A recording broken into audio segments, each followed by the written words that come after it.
First of all, thank you so much for having me. It's really great. I don't often actually end up speaking to such academic audiences. I give a lot of talks at tech conferences, and I give talks at big corporate events and so on. But I don't usually give talks at universities. And so this was a bit of a challenge for me, and I had sort of a lot of new material to consider and things that I wanted to talk about on this topic.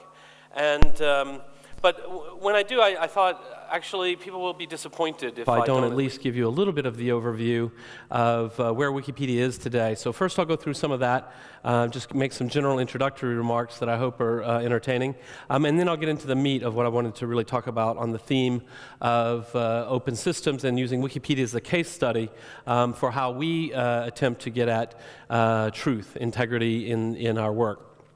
So, first of all, the original vision of Wikipedia is for all of us to imagine a world. Oh dear, now my clicker's not working. Really, it's pretty bad. We'll get this new start.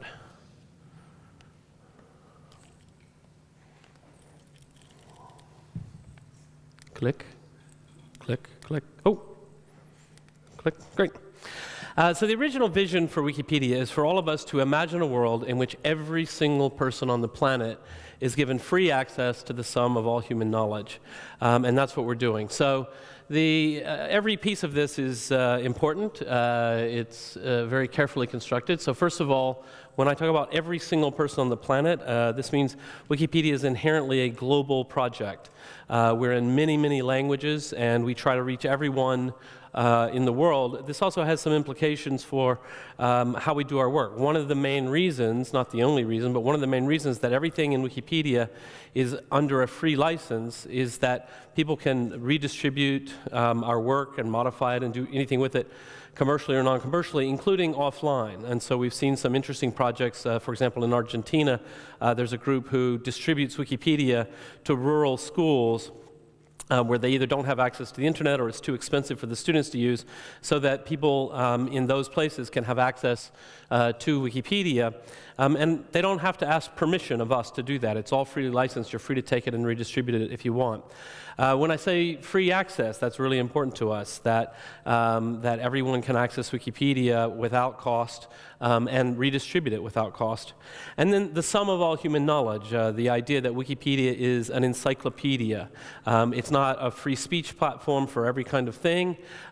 We do have notability requirements, which I think I'll talk about. I hadn't planned to, but I think it's kind of an interesting topic. And Wikipedia is not YouTube, so we don't have funny cat videos. As much as I love funny cat videos, there are many things that don't belong in Wikipedia.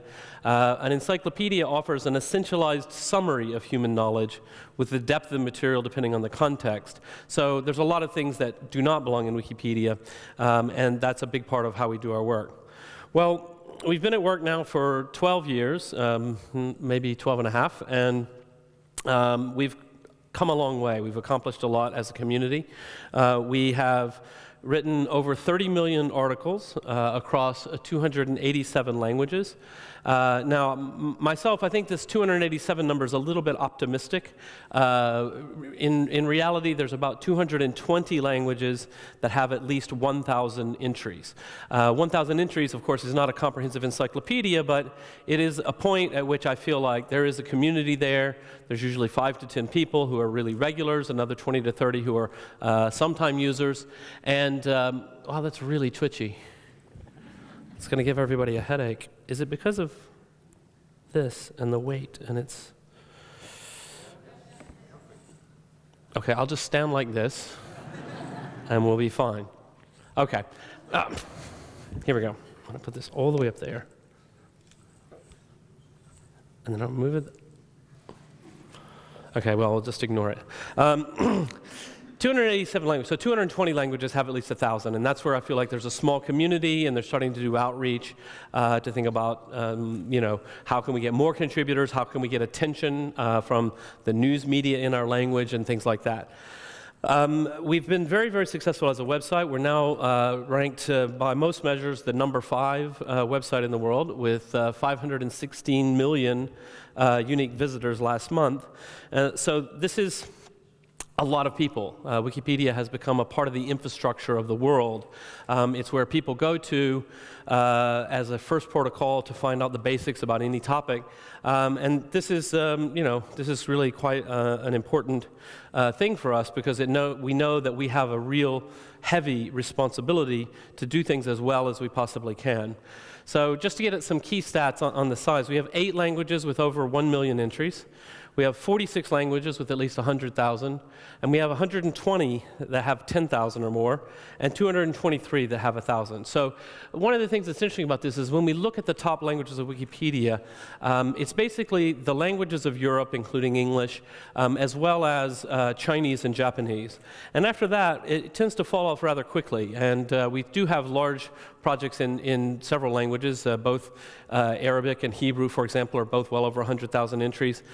But there is a real geographical dispersion as to which languages are covered. And we have some understanding of why that is, and I'll talk about that in a minute.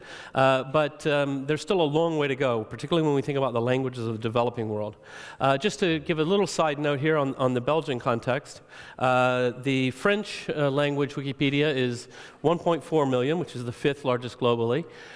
In a recent shocking surprise move to the front of the pack, the Dutch Wikipedia, Flemish Wikipedia, is now number 2 globally, the 2nd largest. So in order to understand this, one of the things that we need to talk about is depth, and it's actually one of the reasons I will say, like, the Dutch Wikipedia has always been a very strong community. It is legitimately one of the large languages of Wikipedia. I do feel like being number 2 a little bit overstates the case, and there's a little bit of a problem with the number. We have a measure called depth, and it's this equation, edits to articles times edit, It basically shows how frequently articles are updated. And this formula is, somebody made it up out of thin air. It is not scientifically validated. If you really think through what it means, though, it does capture something interesting that makes some sense. It's really the question of, are these articles the product of a lot of people really working together for a long time to make something, or is it a whole bunch of little stub articles?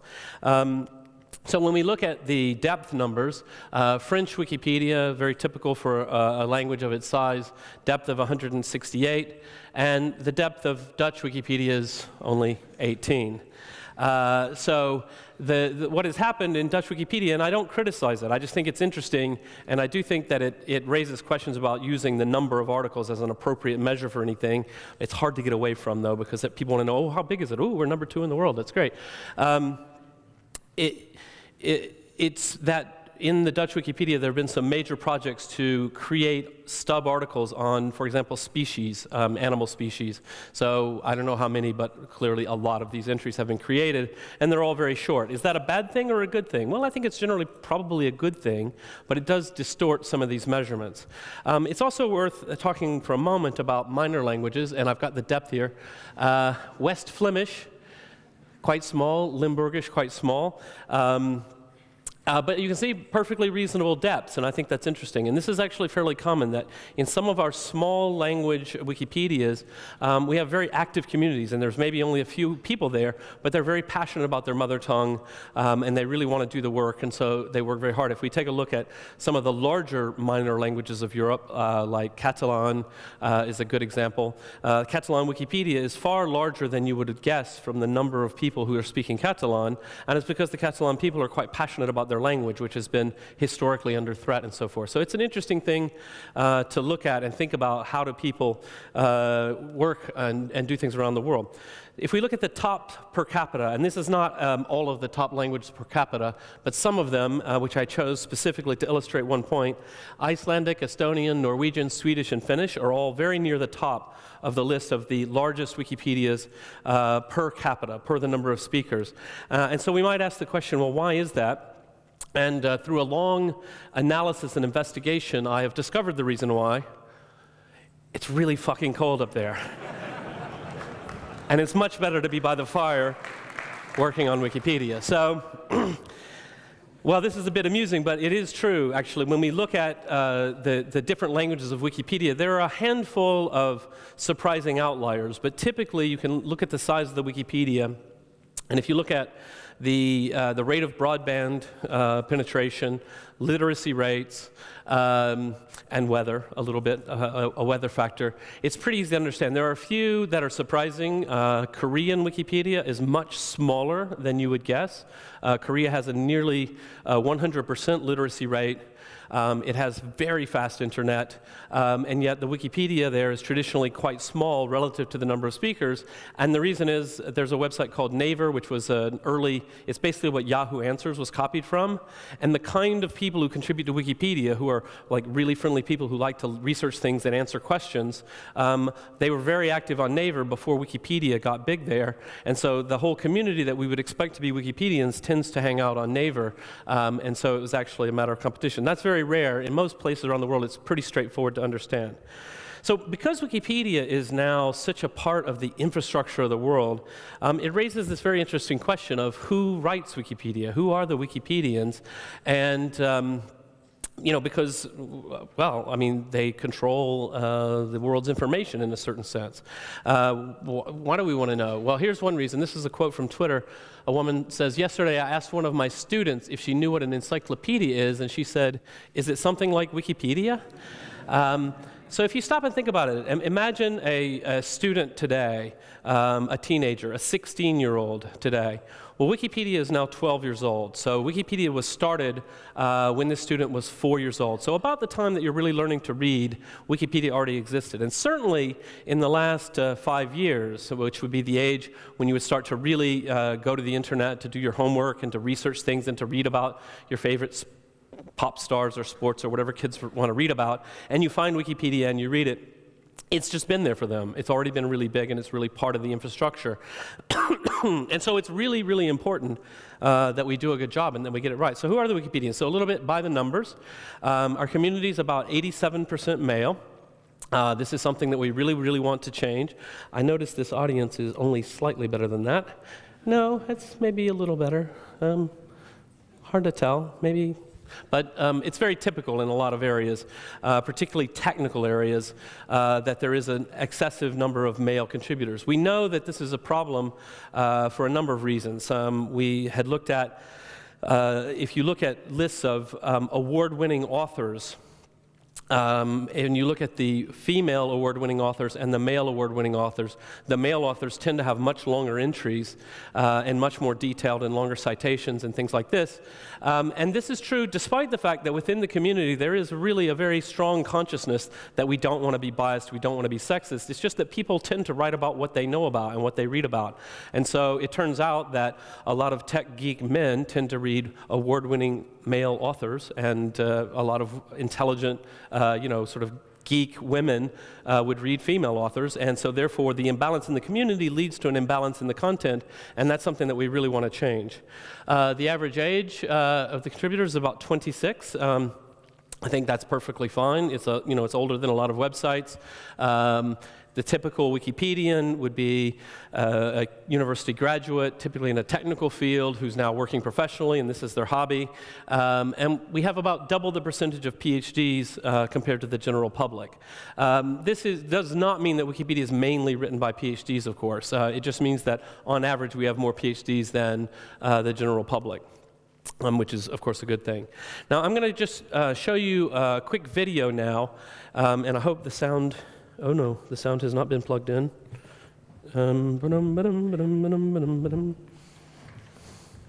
There's supposed to be a wire for the sound, but I can't quite see it. It was here. Who stole my wire? No, it's like seriously gone. Oh, there it is.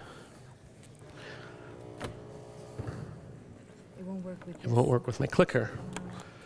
Okay. Okay. Whew. Here we go. So one of the things that we know about Wikipedia is when you go on Wikipedia, it has that certain very dry Wikipedia style. When you interact with Wikipedia as a reader, you feel like you're interacting with an institution. We have a certain house style that's very formal, and it's easy to forget, and this is a classic problem online when you're interacting at all. It's easy to forget the people on the other side. And so we did some little videos of some of our contributors talking about their experience editing Wikipedia, and I just want to show you one of those because it's kind of fun. And hopefully, No, I didn't at all. You could go. I and saved the text.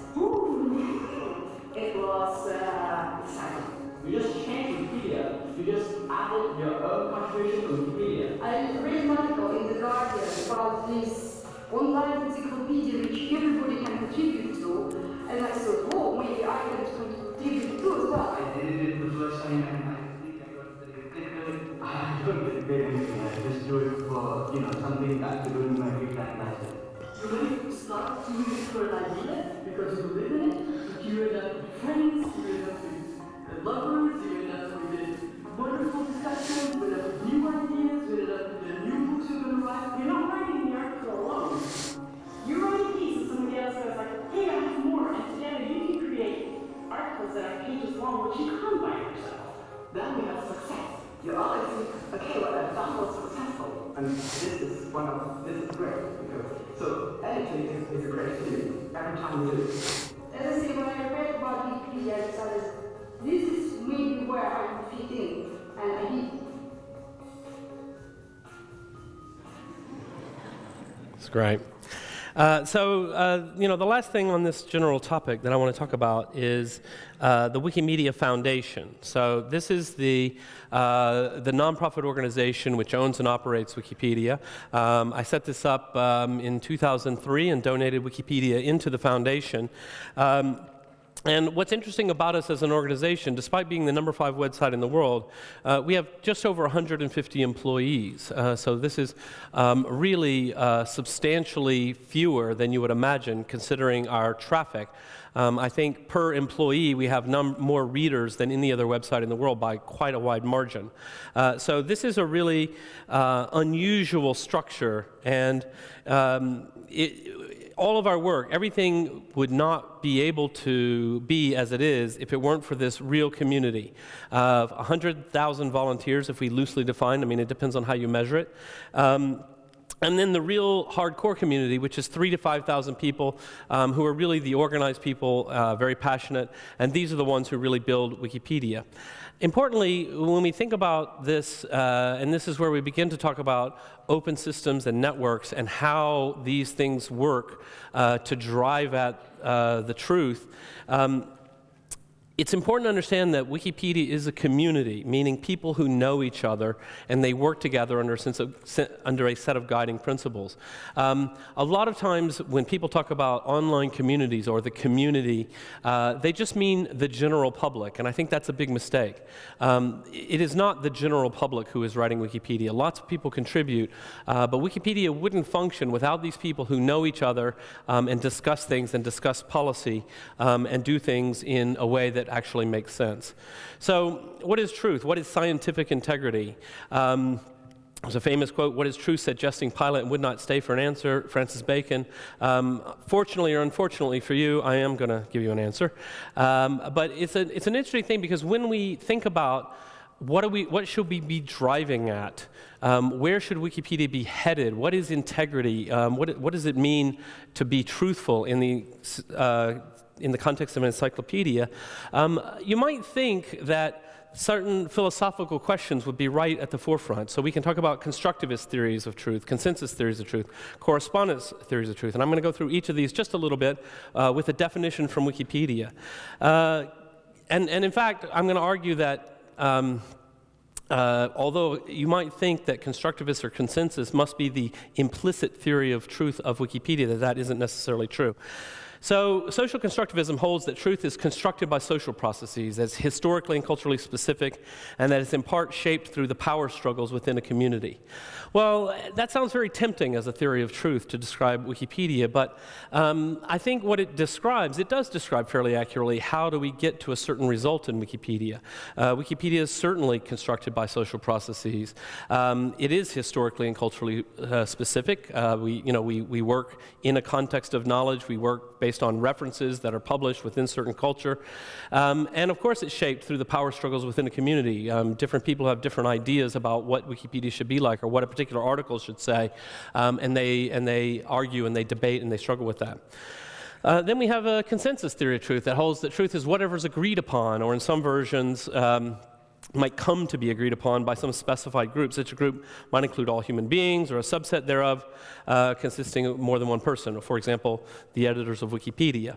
Again, this is very tempting, and this is actually, you can think of this as a reasonably accurate description of how Wikipedia functions. This idea that we do strive for consensus. We strive within the community to keep writing and keep editing until every reasonable person is satisfied that the entry is fair. And this is harder than other endeavors in life, but it's not nearly as hard or as impossible as you might imagine. I think that we've been trained, unfortunately, by a news media to believe that truth is always, sort of at issue and combative, and people will never agree. But it turns out most people have a pretty sensible idea of neutrality, and they understand that even if we don't agree, we can come to a statement of the problem that we can agree upon. So my personal view is I'm a hardcore correspondence, theory of truth kind of guy. I think the world exists. Our job is to apprehend it, to understand it, and truth is the product of recognizing reality. And so, you would think maybe you might be uncomfortable with Wikipedia if you hold that sort of view, but my view is that process drives to outcome, that if we are concerned about things like institutions, cultures, ideologies, altering and skewing the results of Wikipedia, we can recognize that these kinds of processes, well implemented, open, collaborative processes that are not just battleground mentality, that we have dispute resolution mechanisms that are functional, that we have a commitment to continue reviewing and testing our ideas against the facts of reality, that these are methods of arriving at the truth. And even, if your view, as mine is that there is such a thing as the truth, that this is a process for arriving at the truth. It does not define what is truth. But we can get along. This is the key point. Although I think Wikipedia drives at the truth because open discussion and dialogue helps us to identify and correct errors, some people who have theories of truth that I regard as silly, sort of make your favorite caricature of a bonkers postmodernist, they still agree to follow the same kinds of processes. They may view it as a game, as a power struggle to get at the truth, but they concede to the same kinds of rules. So it turns out most of this sort of deep philosophical stuff doesn't work. Most people have a common sense understanding of very basic ideas of what it means to have intellectual rigor and intellectual quality. And it's very seldom that someone will say, some very arcane philosophical point to try to disagree with others. So how does Wikipedia work in practice? And this is where I'll try to address the notability question a little bit as part of this. So there are basically 5 pillars to the Wikipedia view of the world and to our social norms. So first one is that Wikipedia is an encyclopedia. I talked about this a little bit earlier. If I say encyclopedia article about the Eiffel Tower in Paris, everyone in the room has more or less the same idea of what that should be. We all know what an encyclopedia is. It should tell where is the Eiffel Tower? When was it built? Who was the architect? Why was it built? What was the cultural reaction to it? All of these kinds of basic pieces of information, there's a very wide consensus that is what an encyclopedia article should be. If we say, should Wikipedia have in the entry about the Eiffel Tower, should we lead off with the 10 funniest jokes about the Eiffel Tower? Well, everybody would say, no, that's a joke book or something, but it's not an encyclopedia. So this pillar has been very important, actually, in helping us to decide certain potentially controversial questions in the community. I remember very early on, somebody started to upload the entire works of Shakespeare. just the full text into Wikipedia. So you would go to Hamlet, and there was the whole text of Hamlet. And people said, well, shouldn't that be stored somewhere? And the basic answer we came up with is yes, it should be stored somewhere, and it's really wonderful that it's available freely on the internet, but the text of Hamlet is not an encyclopedia article. The encyclopedia article about Hamlet should tell all the things an encyclopedia article tells. And Hamlet, if we need an archive of great literature, well, there are other people doing that online, and they should do that. So this has helped us to really keep focus in a very specific way on what it is we're trying to accomplish.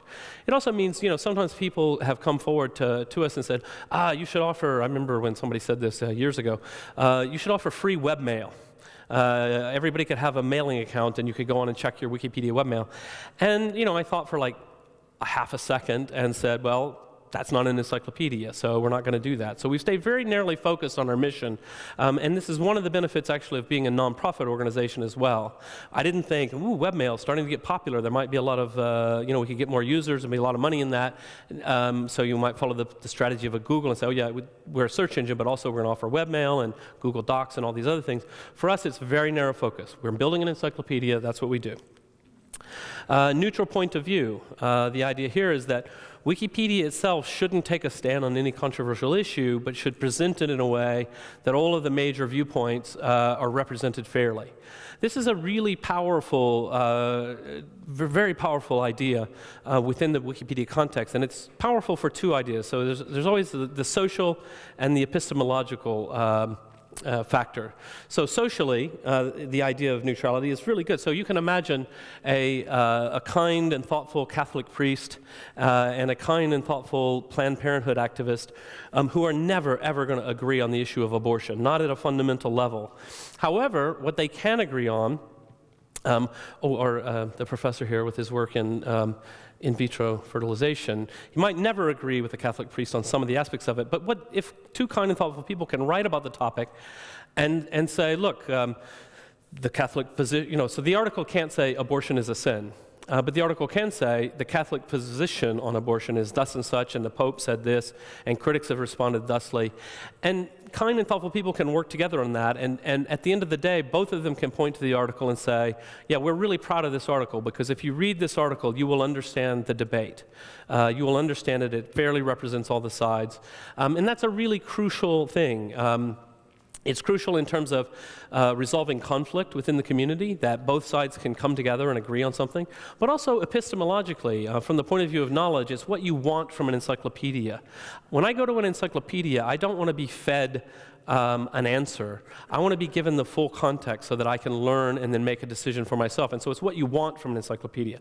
So this has worked very, very well for us. Free licensing, so we respect copyright, no plagiarism. And again, this has two aspects to it. So one is the legal aspect. We want people to be able to redistribute Wikipedia. We want you to be able to find some funding, print up 1,000 articles from Wikipedia on paper and distribute it to poor villages somewhere, and we don't want you to get sued for doing it because something has been plagiarized or there's a copyright violation. So it's really important to us that we respect copyright, but also there's the ethical component, which goes beyond just the legal. You can engage in plagiarism in such a fashion that it's not technically copyright violation, but it's still unethical. It's unethically relying on someone else's work without credit. And one of the things that we want to be able to say about Wikipedia is when we point at Wikipedia, we can say, look, whatever problems there are in Wikipedia, and there are definitely problems in Wikipedia, the one thing we can say is we built it ourselves. We're really proud that we made it ourselves, and whatever errors are there, they're our responsibility, and we'll take ownership of that as well. This is a really critical part of the Wikipedia culture. Just today, actually, I was reading an article about the Great Smog in London I think it was in the 50s, and there was this very poetic sentence about when the rain came finally, the rivulets of water were black going into the gutters, and I thought, that doesn't sound like Wikipedia, and I thought, well, what's the source? Oh, there was no source, so I Googled the phrase, and sure enough, it came from somebody's blog post like a few years ago. I think it was plagiarized. Now, the puzzling thing is, it was in Wikipedia before the date on the blog post. So who's really plagiarizing who? I'm not sure, but I took it out anyway because I don't want there to be plagiarism in Wikipedia. Civility is very important. The idea, one of the classic rules of Wikipedia is no personal attacks. This is a very basic, an essential kind of what I would call, kindergarten ethics. Very young children are taught this. It's basically don't yell at people, don't call people names. In a debate, instead of insulting the other person, try to be civil and address the argument and prove your case with facts. Obviously, we are human beings, and so we squabble. People get into fights and they make up. But it's really important that within our community, there is a very strong culture that uncivil behavior is not okay. And that the way to change Wikipedia or the way to impact Wikipedia is not screaming and yelling at people. Because if we just have Wikipedia as a battleground, we're really not going to be using the best process for getting at the truth. Instead, we're just going to have a situation where the person who's the most persistent for the longest period of time will tend to win rather than achieving some kind of an interesting balance. And finally, ignore all rules, which is one of the funniest rules of Wikipedia. IAR, we call it. And the idea here is that for all of the rules of Wikipedia, and I'm here talking about very specific, detailed rules. The rules might be rules about stylistic formatting issues, or rules about notability, or rules about this or that there will always be exceptions. No matter how well we write the rules, there will always be exceptions, things where cases we didn't consider of in advance, and we should, if you see a way to improve Wikipedia and you think it might break some rule, well, proceed with caution because people might get upset with you, but realistically speaking, it's the rules that should come into question if there's a problem, rather than simply rigidly following the rules. Some of the important concepts, so now we're really starting to dig deep. So one of them is reliable sources. So the idea here, and we're very old-fashioned, despite being these crazy young people from the internet, Wikipedia tends to be very old-fashioned about what counts as a reliable source. We really want to see, if possible, academic journal article. Peer-reviewed research is really highly valued. Obviously, that doesn't apply to every field, so we will also accept, of course, as sources, high-quality newspapers and magazines. We tend to discount or try to avoid tabloid newspapers or newspapers with a poor reputation. But always judgment is needed. There are cases where, yes, this newspaper is a tabloid and it generally does not have a high level of respect. However, in this one case, they did really good journalism and they got the scoop and they broke open a big story. It would be silly to pretend that they didn't, so we will cite them in some of those kinds of cases. What about citing blogs, blog posts? Well, here, I think we have quite a thoughtful policy. In general, we don't like to cite blogs. However, there are plenty of exceptions. One classic kind of exception is if you're writing about a politician and you want to say the politician's views on a particular law, and the politician has written a blog post about that, that's a pretty good source for what that politician believes. In other cases, if it's random opinion makers or people out there, we want to be basically avoid that. And even we have a sort of a mixed stance on newspaper blogs. So well-known newspaper columnists may have a blog nowadays, and we really try to avoid those if we think or find out that it doesn't have the same level of editorial oversight as the main newspaper, which would be uncontroversially a source. So for all of these things, if you really dig deep into Wikipedia, what you will find is a very deep level of expertise in the community at judging these kinds of questions. We've done it a lot. We've had endless debates. We've really refined our thinking in lots of ways.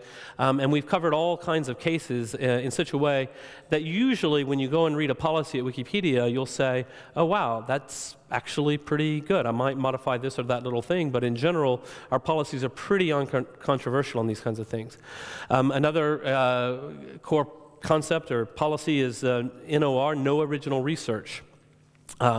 This policy originally came about in the realm of physics. As it turns out, there are a very large number of physics crackpots online. and people would send in, I remember actually getting in the mail, paper mail, of a guy's sort of 18-page essay of his revolutionary theory of magnetism. And so, as with many of the things, there's both a social and a knowledge purpose. The social purpose of the no original research is if you've got some crazy person writing their own crazy things, it's kind of hard on them, and it's a little bit rude to say, you're a crazy person, please go away. They don't tend to go away. They tend to get very angry and stay around even longer. Instead, if you can write them back and very respectfully say, wow, I'm really not qualified to evaluate this, you should send it to the Harvard Journal of Physics, and they'll, if you can get it published somewhere, we'd be happy to cover it. But in the meantime, this is not the right place. We don't publish original research. But again, this is what you want from an encyclopedia, particularly an encyclopedia written by an open system. You don't want the Wikipedia community. Our job is not to judge the merits of scientific research as to whether it should be published or not. We don't have the expertise to do that. What we do have the expertise to do is to summarize it, to reference to an authoritative source, and to basically write an encyclopedia article about something that has been published somewhere. Undue weight. This is the idea that, and this comes up a lot in biographies, if you have one little incident in someone's career, so my classic example of this, which is also our biographies of living persons policy. My favorite example of this is a local mayor in a small town somewhere who has served in office as a city council member and then later as mayor. They've been in public life, but in a small town for 30 years, and completely boring and uncontroversial. And we have an entry about this person that basically tells about their career and what they've done and the things they've accomplished and if there's been any controversy. And then suddenly, and this is a real case, suddenly the mayor's son was involved in a horrific car accident and was drunk and so on, and it was in all the papers. And I forget exactly. There was something quirky about the case that made it go for national press, so it was in major newspapers. And so suddenly this poor guy's article was half about his career and half about this one incident, which wasn't even him, it was his son. And that would be a case where that got removed eventually. I think it got cut down to one sentence to say he briefly was in national press because his son did such and such, because it was undue weight, and it really was not relevant to his biography. Our biography of living person policy has many aspects to it, and one of the principles here is that because these are biographies of living people, an error can be far more damaging than it might be for a long-dead king of Spain or something like this. It's really critically important that we get these right. And so we have rules like, if you see some unsourced negative information in a biography, anyone is allowed to just remove that immediately, and you post to the talk page and said, I removed this unsourced negative information, and then it shouldn't go back in unless someone can have a source and after there's been a discussion about it. This is really important because unsourced negative information is the sort of the most common way that people try to smear someone. They'll just write some nasty comment or something like this with no source or no justification whatsoever. So we want to be really strong about this. Another example that sometimes gives rise to some confused controversy, we call it BLP1E, is a biography of a living person who's notable only for one event. And in general, we view that as not a sufficient reason to have an article about someone. What do I mean by that? So very often, someone will suddenly be in the public eye in a really major way because of something that happened to them. They had nothing to do with it. They were in the wrong place at the wrong time, and suddenly they're all over the news. And one of the reasons we don't want to have a biography about someone in that context is we don't have enough information to even write a biography about that person. Not enough is publicly known to be able to do that. A typical case would be somebody is in the news, a criminal who robs a bank. So they rob a bank and they get caught, and then they're in the news, and it's in reputable newspapers locally. And we say, you know what, though, all we know about this person is that they robbed a bank. We don't have enough information to write a real biography, and so we have to take this out. So at this point, I'm going to divert a little bit. I was going to go on to the next slide, but I'm just going to continue with a policy that I wasn't going to discuss, which is notability, because I think it's really critically important because the question was raised.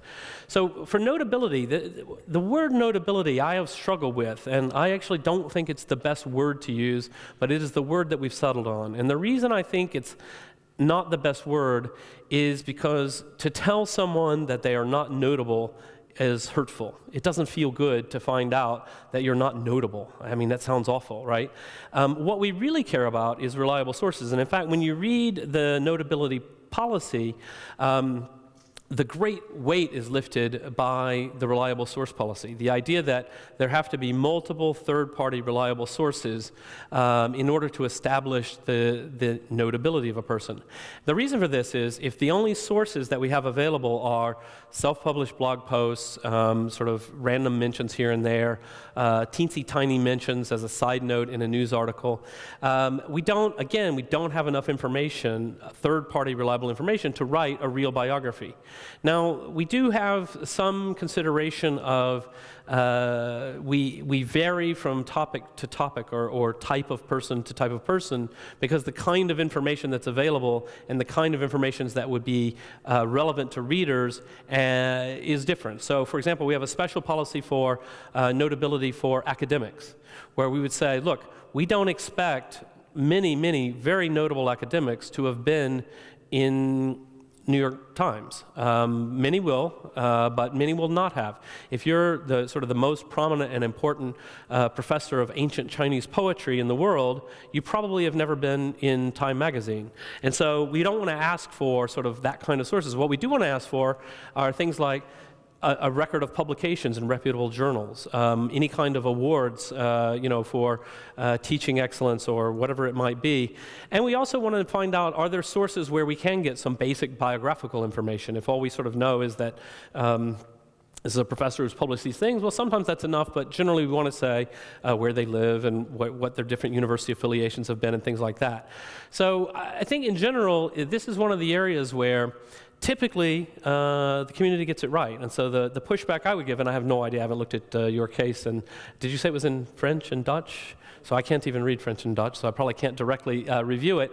But typically the community gets it right. And so there's a couple of kinds of things that might go wrong. So one is we just get it wrong. So the community, through their collective decision-making processes, they vote and they discuss, and they come to the wrong answer. They've overlooked some sources. It happens. Any process is going to be imperfect.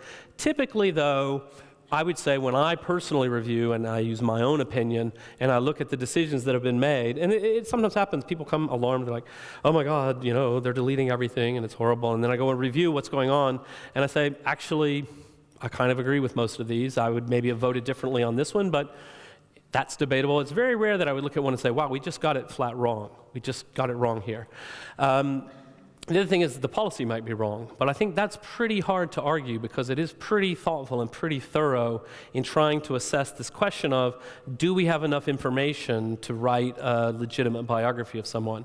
So what I would say is that the decisions in Wikipedia, so much like the maintainers of, so this is the comparison that was made, the maintainers of the sort of the large open source projects, so this would be, Linus or different, like Guido for Python and so on, they are very deeply aware of their standards for what belongs in that project or not. And they do make those decisions, and they're challenged by their community, and they have long discussions and debates.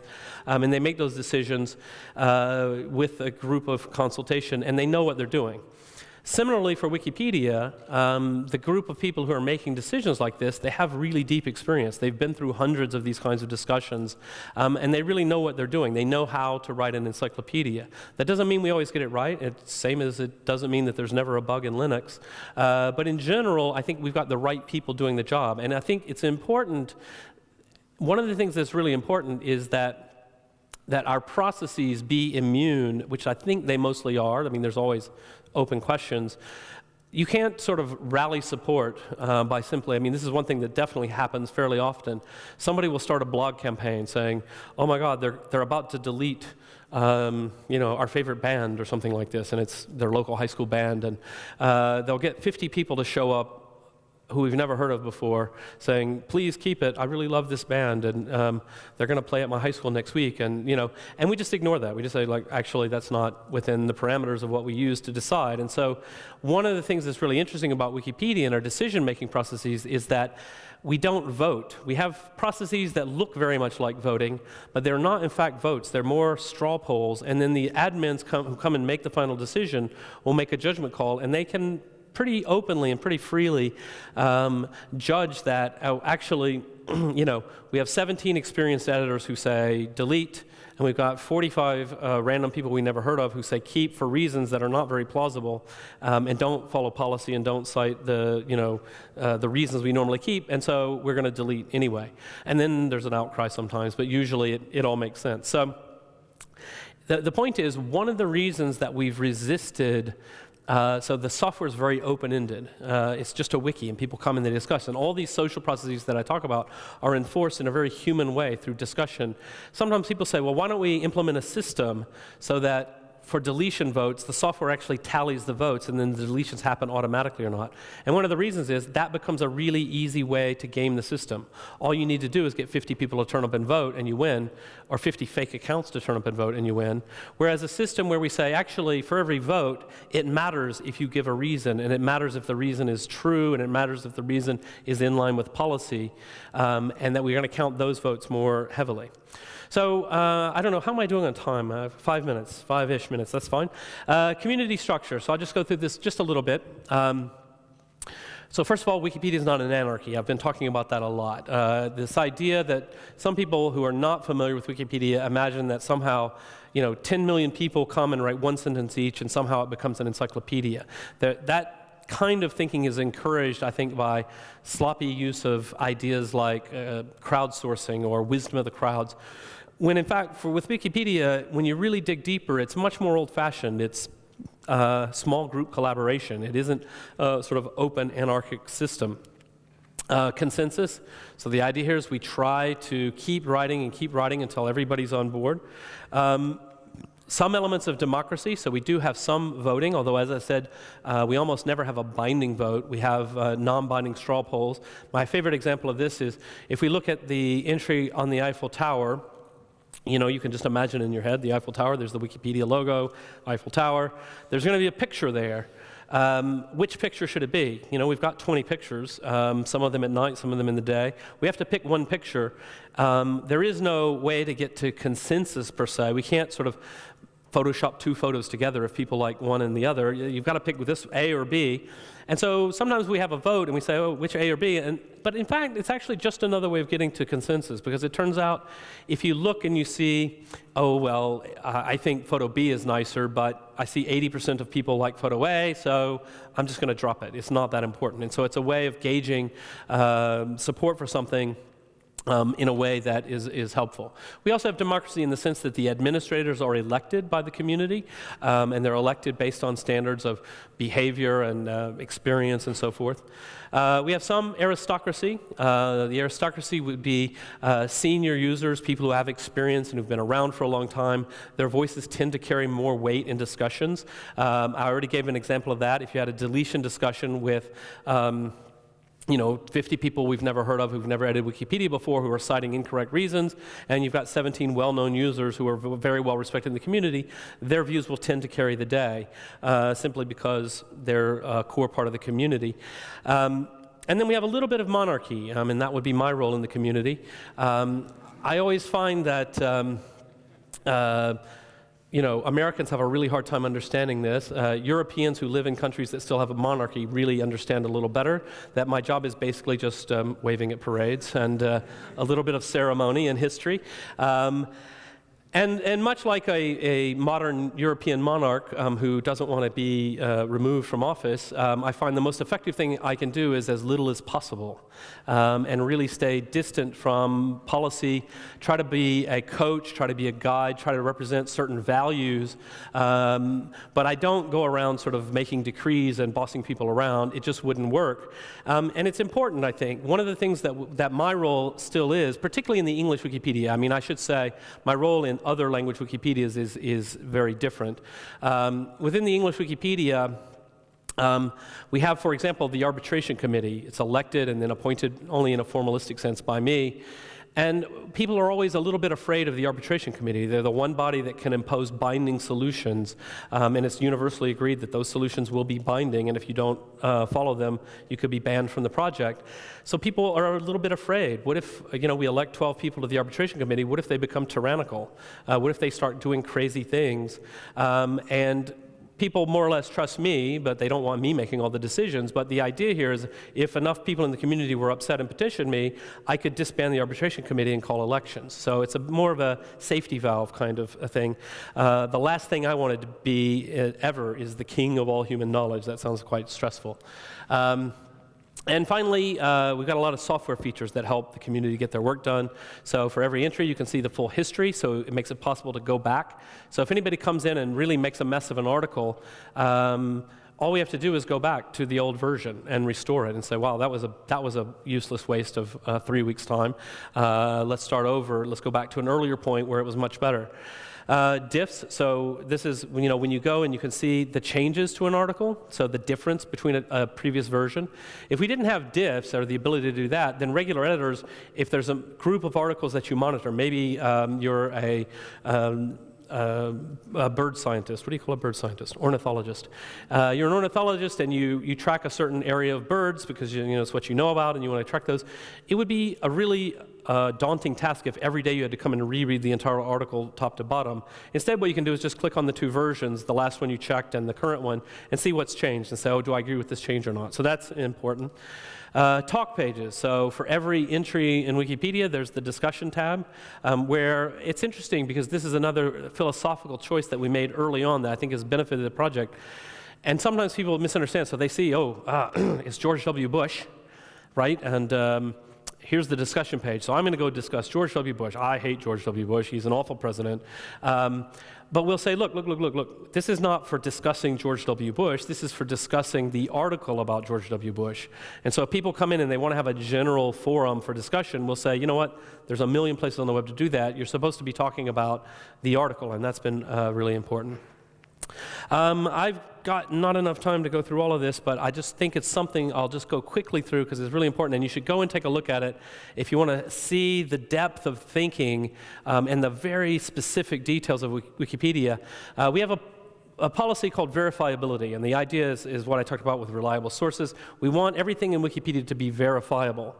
And in the old policy, it used to say, the threshold for inclusion in Wikipedia is verifiability, not truth. Blah, blah, blah, blah, blah. What this said to some people, and actually a fairly large number of people started going around saying things in discussions and debates, we don't care about the truth. We only care about if it's verifiable or not. And this, well, first of all, it sounded very weird to people outside Wikipedia, and I thought that's a very disturbing concept to have out there, that Wikipedia doesn't care about what's true, because most people, if they just hear that, they'll think, oh, you write whatever your opinion is, and it doesn't matter. The phrase led people to think that even if the consensus of editors agrees that something in a normal, reliable source is actually false, we have to follow the source anyway. And that's not true. We have the ability to exercise editorial judgment and say, actually, we normally trust the New York Times, but on this date they reported this, and we know that's not true. We know it for a number of reasons. Maybe we know it because we have a lot of mathematicians in our community. If the New York Times reports that the Pythagorean theorem is something other than what it is, we don't go, oh, see, this is the new Pythagorean theorem. No, we say, no, they're wrong. They made a mistake and they're wrong. So there was a huge, long discussion and debate. I mean, huge, hundreds of pages of discussion about this, and we changed it. And we say now, even if you're sure something is true, it must be verifiable before you can add it, and then blah, blah, blah, blah, blah, blah, blah. It's very similar. It doesn't actually fundamentally change things, but what it did is it just moved the words, and it no longer says verifiability, not truth. It separates those, and so now people can't go around just saying, we care about verifiability, not truth. Some people were very upset about this change. They said, look, the problem with this change is that crackpots come and they say, well, no, it's not verifiable, but I know it's true. I really know it's true. This maintains the defense against that. It says, look, even if you're sure it's true, it still has to be verifiable in reliable sources before you can add it. So that kind of change, that kind of subtle change is the kind of thing that our community spends probably an inordinate amount of time really thinking about and really struggling over, as to say, like, how do we formulate policy in a way that drives equality? And this is very different from if you read popular media stories about Wikipedia, you would think that we're like YouTube or something, sort of random people doing random things. But in fact, we're a very passionate community of people who really, really care about getting it right. So thank you very much, and that's the end of my remarks.